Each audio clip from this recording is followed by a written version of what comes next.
Location ఏదైనా location ఎక్కడైనా తెలుగువారి వేడుక అంటే ఆలివ్ మిఠాయి ఉండాల్సిందే. మిఠాయి అంటే ఆలివ్. అందరికీ నమస్కారం. నేను Swaroopa Potlapalli. Welcome to Suman TV. మహాకుంభమేళాలో పూసలమ్ముతూ అందరినీ ఆకర్షించిన మోనాలిసా భోంస్లే ఇప్పుడు టాలీవుడ్ లోకి గ్రాండ్ ఎంట్రీ ఇస్తుంది. నమస్తే హైదరాబాద్. అది కూడా పాన్ ఇండియా సినిమాతో. సాయి చరణ్ హీరోగా నటిస్తున్న లైఫ్ సినిమాలో ఆమె హీరోయిన్ గా యాక్ట్ చేయబోతోంది. ప్రస్తుతం నాతో పాటు ఉన్నారు సీనియర్ ఫిల్మ్ జర్నలిస్ట్ క్రిటిక్ ప్రభు గారు. ఆయనతో మాట్లాడదాం. నమస్తే ప్రభు గారు. ముఖ్యంగా మోనాలిసా హీరోయిన్ గా సెలెక్ట్ అవ్వడం మీద విపరీతంగా ట్రోలింగ్ నడుస్తోంది. దాని గురించి కూడా మనం మాట్లాడుకోవాలి. అది కూడా ఇప్పుడు ఏమో నటించబోయేది చరణ్ సాయితో పాన్ ఇండియా సినిమా అంటున్నారు. అసలు ఒక రకంగా మోనాలిసా లాంటి పూసలమ్ముకునే అమ్మాయిని పాన్ ఇండియా సినిమాకి సెలెక్ట్ చేయడం అనేది ధైర్యం చేస్తున్నట్టేనా? పాన్ ఇండియా సినిమా అనేటువంటిది అంటే చిన్న సినిమా పాన్ ఇండియా రేంజ్ లో రిలీజ్ అవటం, అన్ని భాషలో రిలీజ్ అవటం అనేటువంటిది దాని కాల్డ్ పాన్ ఇండియా ఫిల్మ్. ఆ అమ్మాయికి వచ్చినటువంటి పాపులారిటీ ఆ మహాకుంభమేళలో పూసలు అమ్ముకుంటూ తిరుగుతున్న అమ్మాయి మీద ఎవరో ఒక వీడియో తీస్తే ఆ వీడియో వైరల్ అయ్యి అది అలా వైరల్ అయిపోయి దేశం అంతా అమ్మాయి పేరు మారుమోగిపోయింది. సో అలాంటి అమ్మాయిని పెట్టుకున్నప్పుడు తీసుకునే సబ్జెక్ట్ ఎట్టాక్ ఏదో లైఫ్ కాంట్రాక్ట్ దీనికి సంబంధించినటువంటిది, సాఫ్ట్వేర్ కు సంబంధించి ఇట్స్ దేర్ ఎవ్రీవేర్. కాబట్టి దాన్ని expanding to other languages. So దాని ప్రయోగం అనుకోవచ్చు, లేకపోతే సాహసం అనుకోవచ్చు. ఏదేమైనా ఆ అమ్మాయితో ఒక సినిమా చేస్తారనేటువంటి దాని మీద ఈ ట్రాలింగ్ ఏంటనేటువంటిది మాత్రం నాకు అర్థం కాలేదు. లైఫ్ సినిమా ప్రారంభోత్సవానికి అమ్మాయి హైదరాబాద్ వచ్చింది. ఆమె మాట్లాడింది కూడా మీడియాతో. అసలు ఆ వీడియోస్ కింద కామెంట్స్ చూస్తే ఆశ్చర్యం వేస్తుంది. ఇంతకు మించిన ఫిగర్ దొరకలేదా? టాలీవుడ్ లో హీరోయిన్స్ కరువయ్యారా? బాలీవుడ్ బామలు సరిపోవట్లేదా? అసలు పూసలు అమ్ముకునే అమ్మాయి హీరోయిన్ ఏంటి? అసలు కామెంట్స్ చూస్తే ఆశ్చర్యం వేస్తుంది. మీరేమంటారు? పూసలు అమ్ముకున్న అమ్మాయి హీరోయిన్ అని పట్టం ఏంటి అనేటువంటిది ఎంత ఫూలిష్ క్వశ్చన్, ఎంత ఫూలిష్ టాకింగ్. అది ఎవరికి హీరోయిన్ కావడానికి ఇవే అర్హతలు అనేటువంటి పారామీటర్స్ ఏమైనా ఉన్నాయా? ఎవరు ఏ క్యారెక్టర్కి ఫిట్నెస్ అయితే ఆ క్యారెక్టర్ తీసుకుంటారు. పూసలు అమ్ముకునే అమ్మాయి ఇంత మాత్రాన ఎందుకు పూసలు అమ్ముకునే అమ్మాయి అయినా మరి ఆ అమ్మాయి అంత పాపులర్ ఎందుకంటే ప్రత్యేక చాలా ఆకర్షణీయమైన కళ్ళు. ఆ కళ్ళుతోటే వాళ్ళు చూసినప్పుడు వాళ్ళు ఏదో అట్రాక్ట్ అయ్యారు. దానికి పర్టికులర్గా కొన్ని యాంగిల్స్ ఉంటాయి ఒక్కొక్క ఆర్టిస్ట్ లో, ఒక కళ్ళలో కానీ ఒక్కొక్క దీంట్లో ఒక మెరుపు ఉంటుంది. ఆ పాయింట్ ఆఫ్ వ్యూలో అమ్మాయిని షూట్ చేశారు, అది పాపులర్ అయింది. ఆ అమ్మాయికి ఒక నేషనల్ వైడ్ ఒక గుర్తింపు వచ్చింది. సో ఆ క్యారెక్టర్కి అమ్మాయిని సెలెక్ట్ చేసుకున్న దాంట్లో తప్పేంటి? హీరోయిన్లు లేరా అంటే నిజంగా లేరు.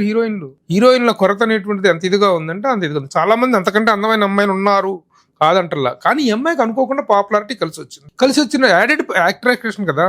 అమ్మాయి ఎలా ఉంది అనేటువంటిది పక్కన పెడితే ఆ అమ్మాయికి వచ్చిన పాపులారిటీ అనేటువంటిది, ఆ పాపులారిటీ అనేటువంటి సినిమాకి హెల్ప్ అవుతుందని ఆలోచించుకోవడంలో తప్పే ఉందట. దాంట్లో ఈ అమ్మాయికి పాపులారిటీ ఉంది కాబట్టి చేశారు, అవకాశం ఇచ్చారు, చేస్తుంది. దాంట్లో తప్పే ఉంది. ఆ అమ్మాయిని ట్రోల్ చేయాల్సిన అవసరం ఏంది? ఒక ఆడపిల్లని ఆ విధంగా పట్టుకుని ట్రోల్ చేసి ఇంతకు మించి దొరకలేదా అని అంత అసహ్యంగా లేదు కదా. అమ్మాయి ఎందుకు చేస్తున్నారో నాకైతే అర్థం కావట్లేదు. మానవ నైజం అనేటువంటిది రోజు రోజుకి ఎంత వికృతంగా తయారవుతుందంటే ఇప్పుడు ఆ అమ్మాయిని ట్రోల్ చేయడం వల్ల ఇలా ఆశిస్తున్నది ఏంటో అర్థం కావట్లేదు. దుర్మార్గంగా తయారవుతున్నారు. ఇంత మించి అందగత్తి లేదా, ఇంతకు మించి నువ్వెవడు అందాన్ని డిఫైన్ చేయడానికి, నువ్వెవడు దీన్ని ఇచ్చేయటానికి, ఒక అందాన్ని కానీ, ఒక బ్యూటీని కానీ, లేకపోతే ఒక అర్హతలను కానీ అలా యాక్చువల్గా బాడీ షేమింగ్ ఎందుకు వచ్చింది? అది అమ్మాయి వాళ్ళది ఒక చిన్న పూసలు అమ్ముకునేటువంటి ఒక జీవనం సాగించేటువంటి చాలా లో ఇదిలో నుంచి జీవన పరిస్థితుల్లోంచి వచ్చారు. అసలు నార్త్ మధ్యప్రదేశ్ అంటేనే చాలా బిలో లివింగ్ స్టాండర్డ్స్ ఉండేటువంటి ప్లేస్ అది. అలాంటి ప్లేస్లో కూడా ఒక బిలో స్టాండర్డ్ ఉన్నటువంటి ఒక ఫ్యామిలీ నుంచి వచ్చి పూసలు అమ్ముకునే అమ్మాయి మీద ఉండాల్సిన కనీసమైన కన్సర్న్ కానీ, సానుభూతి కానీ లేకుండా ఇదేం మొహం, ఇదేం ఫిగరు అని ఎట్లా చేస్తారు? అసలు ఈ సోషల్ మీడియాలో జరుగుతున్న అరాచకాలు ఎవరెవరిని ఆకాశాలకు ఎత్తి పెడుతున్నారు, ఎవరెవరిని ఆకాశాల నుంచి కింద పడేస్తున్నారు అని ఆలోచించుకోవాల్సిన అవసరం. ఇక్కడ మనకు హైదరాబాద్లో ఒక ఆవిడ తిరుగుతూ ఉంటుంది. She mentally retarded. ఆవిడని పట్టుకొని ఆవిడ ముందు కెమెరాలు పెట్టి ఆవిడతో నోటికి వచ్చిందల్లా తిట్టుద్ది, వాడిని తిట్టుద్ది, వీడిని తిట్టుద్ది, ఆడి తిట్టుద్ది, ఎవరిని పడితే వాడిని నోటికి వచ్చిందని మాట్లాడు. లోకులు కాకుల ఆంటీ అనేటువంటి పేరు పెట్టి ఆవిడని పట్టుకొని ఆవిడ చుట్టూ కెమెరాలు పెట్టి ఎంత హైలైట్ చేశారు, ఎంత బస్సు పట్టించారు. తర్వాత అంటే ఈ అమ్మాయి రావటాన్ని కానీ, ఈ అమ్మాయి అర్హతను కానీ క్వశ్చన్ చేయడానికి మీరు ఎవరు రాస్తారు? ప్రభు గారు, సోషల్ మీడియా అనేది ఎవరినైనా సరే రాత్రికి రాత్రే స్టార్ ని చేయగలదు. ఇప్పుడు అలా సోషల్ మీడియా ద్వారా ఈ అమ్మాయి స్టార్ అయిపోయింది. అదే ఇప్పుడు హీరోయిన్ అవ్వడానికి ఈమెకి ఒక అర్హతగా మారిందంటారా? అంతే, డెఫినెట్ గా. సినిమా హిట్ అవ్వడానికి సినిమా హిట్ అవ్వడానికి దర్శకుడు చెప్పిన కథ అవసరం. ఒక క్యారెక్టర్కి ఎన్ని కావడానికి కావాల్సింది ఆ పాత్రలో చేయాల్సినటువంటిది. ఆ పాత్రకు చిన్న యాడెడ్ పాపులారిటీ కావాలి, దాన్ని తీసుకున్నారు. దాంట్లో తప్పేంటి? అది సినిమా హిట్ ఫట్టా అనేటువంటిది రేపు రిలీజ్ అయిన తర్వాత దర్శకుడు ఎంత బాగా తీశాడు, సినిమాలో ఎంత మంచి ఎంగేజింగ్ కంటెంట్ ఉందనేటువంటిది సినిమా డిసైడ్ చేసిన తర్వాత నువ్వు ఆ అమ్మాయిని కాకుండా పెద్ద అగ్రతారణ ఎవరైనా తీసుకొచ్చి సినిమాల విషయం లేకపోతే ఆడదు కదా. కాబట్టి అది సినిమా కంటెంట్ కి సంబంధించిన విషయం కానీ ఈ అమ్మాయి ప్రెజెన్స్ కి సంబంధించినటువంటి విషయం కాదు కదా. ఒక రూరల్ బ్యూటీ, ఒక నాటు బ్యూటీ, ఒక పల్లెటూరు అమాయకత్వపు అందం, ఆ అందాన్ని తెచ్చి తన సినిమాలో వాడుకుందామని చూశారు. ఆ పాత్రను ఆ విధంగా డిజైన్ చేసుకున్నారు. కనీసం రిలీజ్ అయిన దాకైనా వెయిట్ చేయాలిగా. అసలు దీనికి అర్హత ఏంటి? అది ఇది అని చెప్పి ఆడపిల్ల మీద చేసేటువంటి ఆ వెర్బల్ అటాక్ అనేటువంటి చాలా దుర్మార్గం. అంటే అసలు సింపతి చూపిస్తున్నామా మోనాలిసా మీద? సింపతి కాదు, ఎందుకంటే అసలు సింపతి ఎందుకు అంటున్నా నేను. ఒకళ్ళ మీద ఒకళ్ళు అమ్మాయి మీద సింపతి చూపించాల్సిన అవసరం ఏంటి? ఆ అమ్మాయికి వచ్చిన అవకాశానికి, ఆ అమ్మాయికి వచ్చిన అప్లిఫ్ట్ కి చేతనైతే అభినందించు, లేకపోతే లేదు. కానీ ఆ అమ్మాయికి ఇతరత్ర ఏదైనా బిహేవియర్లో తప్పులు ఉంటే అది ఏదైనా తర్వాత కోర్సులు చెప్పచ్చు. కానీ అసలు ఆ అమ్మాయి ఉనికిని, ఆ అమ్మాయి ఎగ్జిస్టెన్స్ని ప్రశ్నించి దాన్ని ట్రాల్ చేయటం ఏంటి? ఏమైనా కనీసం నాకు బుద్ధి జ్ఞానం ఉందా? కనీసమైనటువంటి సానుభూతి కానీ హ్యూమన్ టచ్ అయినా ఉందా వీళ్ళు చేస్తున్నటువంటి పనుల్లో?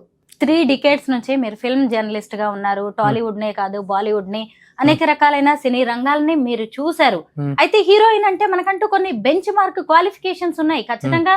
ఇప్పుడు హీరోయిన్ అంటే చాలా మందిని చూస్తూనే ఉన్నాం. తెల్లతోలు అంటారు, లేదంటే లాంగ్వేజ్ స్కిల్స్ అంటారు, లేదు అంటే కనీసం యాక్టింగ్ స్కిల్స్ అయినా ఉండాలి కదా. మరి మోనాలిసాకి ఇందులో ఏమున్నాయి? అంటే ఇన్నాళ్ళుగా మనం హీరోయిన్స్ అంటూ కొన్ని మనం క్యారెక్టరైజేషన్ పెట్టుకున్నాం కదా, వాళ్ళకంటూ కొన్ని పాయింట్స్. అది నీకు అందము, అర్హత అనేటువంటి క్యారెక్టర్ని బట్టి వస్తాయి. ఇప్పుడు కోడి రామకృష్ణ గారు ఉన్నారు, ఎలాంటి మనుషులను తీసుకొచ్చేసి రాళ్ళలాగా కూర్చునే వాళ్ళని తీసుకొచ్చి ఎక్స్ప్రెషన్లను తీసుకొచ్చి కూర్చోబెట్టి వాళ్ళతో చేయించుకున్నారు. వాళ్ళు పెద్ద పెద్ద నటులు, ఒక రామిరెడ్డి కానీ ఎంతో మంది, మన కాస్ట్యూమ్స్ కృష్ణ కానీ, వాళ్ళకి ఏమన్నా నటన గురించి ఏమన్నా తెలుసా? ఎందుకు తన పాత్రకు షూట్ అవుతారు ఈ పర్సనాలిటీ అని చెప్పి తెచ్చిపెట్టుకున్నారు. అలాగే మనం ఈ రోజున నన్ను అడిగితే మన హీరోయిన్లు, మన మహానటిగా సావిత్రి గారిని చెప్పుకుంటాం, ఇంకా చాలామంది హీరోయిన్లు చెప్పుకుంటాం. కానీ ద రియల్ హీరోయిన్ ఎవరు అంటే మహానటి వాణిశ్రీ గారు. ఎందుకో చెప్పమంటారా? వాణిశ్రీ గారు నల్లగా ఉంటారు, ఆవిడకి మేకప్ పెట్టిన 2 hours పట్టేది. ఎలాంటి పాత్రల ద్వారా వచ్చారు ఆవిడ? పల్లెలు పట్టుకొని చెలికత్తె పాత్రలు చేశారు ఆవిడ. అలాంటి మనిషి, అలాంటి స్థాయి నుంచి వచ్చినటువంటి వ్యక్తి 2 దశాబ్దాల పాటు ఈ ఇండస్ట్రీని ఏలింది. ఒకసారిగా తెలుగు, తమిళ, కన్నడ, మలయాళం అన్ని భాషల్లో ఒక ఏలుడు ఏలింది ఆవిడ. అలాంటి స్ట్రగులింగ్ హీరోయిన్ ఆవిడ.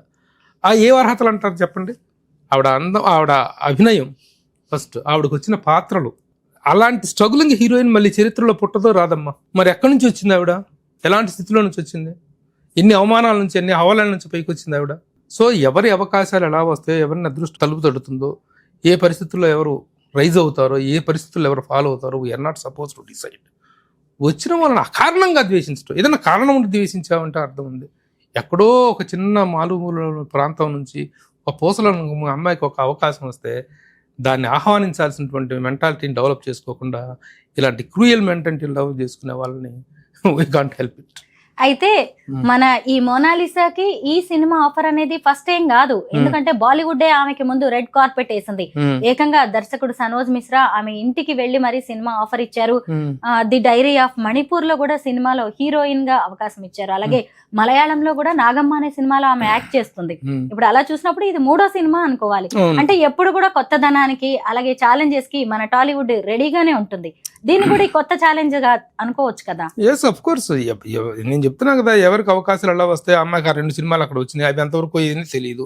ఒకవేళ సినిమా బాలైతే అమ్మాయి పోతుంది. దానికి మనం ఆదిలోనే హంసపాద్ అన్నట్టు శుభం పలకరా అంటే పెళ్లి కూతురు ముందు ఎక్కడనేది అన్నాడు సామెతలాగా. Let us welcome the things, స్వాగతిద్దాం. అంటూ తేడాలు వస్తే వాళ్ళు వెళ్ళిపోతారు. అసలు ఆ అమ్మాయి అర్హతలను కానీ, ఆ అమ్మాయి ఎగ్జిస్టెన్స్ని కానీ, ఆ అమ్మాయి అందాన్ని కానీ కామెంట్ చేసే, అందంగా అయితే బ్యాడ్గా ఏమి లేదు. ఆ అమ్మాయి లాంగ్వేజ్ మీద కూడా కామెంట్ చేస్తున్నారు. ఆ అమ్మాయి లాంగ్వేజ్కి ఏమైంది? ఒక రూరల్ ఏరియా నుంచి, ఇప్పుడు తెలంగాణ మారుమూల ప్రాంతాల నుంచో, లేకపోతే శ్రీకాకుళం ఉత్తరాంధ్ర ప్రాంతం నుంచి ఒక మారుమూల పల్లెటూరు నుంచి వచ్చినాక అమ్మాయి భాష ఎలా ఉంటుంది? తెలుగుని అంత స్వచ్ఛందంగా మాట్లాడుద్దా? మాట్లాడలేదు కదా. 9 రాష్ట్రాలు 10 రాష్ట్రాలు అధికార భాషగా ఉన్నటువంటి హిందీ రకరకాల ప్రాంతాల్లో రకరకాల యాసలతో వెళ్తుంది. అందుట్లో ఒక డౌన్ ట్రాడన్ సొసైటీ నుంచి వచ్చిన అమ్మాయి భాష ఎలా ఉంటుంది? దాన్ని కూడా ట్రాల్ చేస్తారా? ఆ పల్లెటూరు అందంలోని, ఆ భాషలోని అందాన్ని, అమాయకత్వాన్ని ఆస్వాదిద్దాం అనుకోవచ్చుగా. So that is my angle of looking into the things.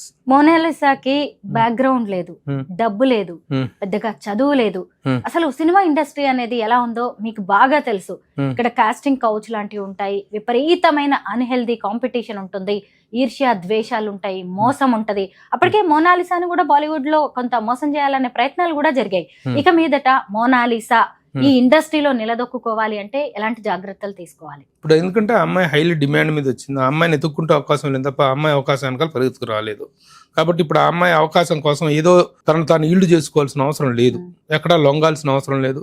ఎదవేషాలు చాలా ఉంటాయి ఇండస్ట్రీలో, కాదంటలా నేను. ప్రతి ఎదవా ట్రై చేసేవాడే. ముందు భవిష్యత్తు ఎలా ఉంటుంది, తన క్యారెక్టర్ని కాపాడుకోవటం అంటే తన మీద ఉంటుంది. అసలు క్యారెక్టర్ అంటే ఏంటో కూడా తెలియనంత అమాయకత్వ ఇదిలో ఉన్నటువంటి వ్యక్తి. ఆ అమ్మాయిని గురించి పెద్ద పెద్ద విషయాలు మనం మాట్లాడుకోవడం కూడా అవసరం లేదు. ఫస్ట్ నుంచి చక్కని అవకాశం వచ్చింది, దాన్ని సద్వినియోగం చేసుకుని ఏదైనా పెద్ద స్థాయికి వెళ్తే అభినందిద్దాం. ముఖ్యంగా యాక్టింగ్ అనేది బాగుంటే ఖచ్చితంగా ఆమెని అమాయకత్వం acting, she need not act, just she can present how she is. తను ఎలా ఉందో అలా ప్రజెంట్ అయితే ఆ చెప్పిన డైలాగ్ ఇది చెప్పేస్తే సరిపోతుంది. ఇప్పుడు చెప్తున్నది నార్త్ నుంచి వస్తున్న హీరోయిన్లు అందరూ తెలుగుని స్వచ్ఛంగా ఎగదీసి మాట్లాడుతున్నారు. ఎవరు మాట్లాడుతున్నారు? 1-2 సినిమాలు చేసేటప్పుడు వాళ్ళ పాత్రలకు వాళ్ళే డబ్బింగ్ చెప్పుకునే స్థాయికి ఎదుగుతున్నారు, భాష నేర్చుకుంటున్నారు. ఈ అమ్మాయి కూడా అలా కావచ్చు. ఇప్పుడు ఏ భాషలో చెప్పినా డబ్బింగ్ అనేటువంటి గొప్ప సౌలభ్యం ఉంది కదా, అంతే. ఈ భాషతో ఏం సంబంధం? సినిమా ఇండస్ట్రీని అవపోసన పెట్టిన మీలాంటి సీనియర్ జర్నలిస్ట్ నిజంగా పూసలు అమ్ముకునే మోనాలిసాని ఇంత సపోర్ట్ చేయడం, ఆమె ఎలా ఉండాలి, ఇండస్ట్రీ ఆమెను ఇంకా ఎలా ఉపయోగించుకోవచ్చు అని నిజంగా అద్భుతంగా వివరించారు. అసలు ఈ పాజిటివ్నెస్ అనేది అందరిలో ఉండాలి. కామెంట్స్ పెట్టే వాళ్ళు కూడా ఒక రకంగా ఆలోచించి ఒక్క అవకాశం ఇచ్చి చూడడంలో అయితే తప్పులేదని. ఎవరు ఆ కామెంట్స్ ని కేర్ చేయాల్సిన అవసరం ఏంటి? ఈ సపోర్ట్ చేసినందుకు నా మీద కూడా కామెంట్స్ పెడతారు. Don't care, we don't even look in to it. కాబట్టి కామెంట్లు పెట్టే వాళ్ళ యొక్క మానసిక స్థితి మీద కూడా మనం సానుభూతి చూపిద్దాం. మోనాలిసా మీద కాదు చూపించాల్సింది సానుభూతి, అమ్మాయి మీద కాదు, ఇలా మానసిక వైక్లభ్యం మీద చూపించాలి సానుభూతి. బాగుంది ప్రభు గారు, చాలా బాగా చెప్పారు. ఎందుకంటే మోనాలిసా నిజమే సినిమా హీరోయిన్ అంటే ఇలా ఉంటుందా అని చాలా మందికి కూడా ఇలాంటి క్వశ్చన్స్ కామెంట్స్ వస్తున్నాయి. అందరూ కామెంట్ చేయకపోయినా ఈరోజు మీరు ఇచ్చిన అనాలిసిస్ చూసి ఖచ్చితంగా వాళ్ళ ఆలోచన ధోరణి కూడా మారుతుంది అనుకుంటున్నాం. టాలీవుడ్ లో ఇంకా ఇలాంటి అవకాశాలు ఆమెకి ఎన్నో వస్తాయి. ఏదైనా సరే టాలెంట్ ఉంటే టాలెంట్ ని ఆపే శక్తి ఎవరికి లేదు. థ్యాంక్ యూ సో మచ్ ప్రభు గారు. Thank you.